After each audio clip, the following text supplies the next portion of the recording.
Jeg hedder Lea, jeg er lige blevet 15 år gammel, og jeg spiller på tværfløjte. Jeg kunne rigtig godt tænke mig at være en del af Gnist, fordi at jeg synes, der er noget vildt fedt ved de her musikalske fællesskaber.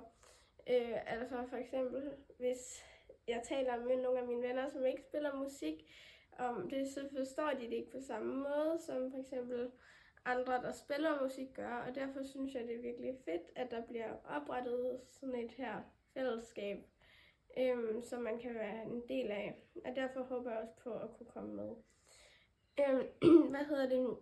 Blandt andet kammermusik synes jeg er sådan specielt unikt, så selvom det ligesom er fedt at spille solo eller i et orkester eller så videre, så er der noget helt specielt ved ligesom kammermusik, fordi at det er ligesom, at man ligesom får det her helt unikke fællesskab også i den her lille gruppe, man spiller af, og man hjælper ligesom med at løfte hinanden på en måde, fordi at der er mange gange, hvor man, altså så kan det være, at man får sådan et stykke, og så er man sådan, wow, det kan jeg jo slet ikke spille, og hvordan skal jeg kunne nå at lære det, og sådan noget. Og så ender det egentlig med, at man har lært det, og får fremført det rigtig flot, fordi at man ligesom ved hjælp af hinanden har nået det her færdige produkt, eller hvad man siger.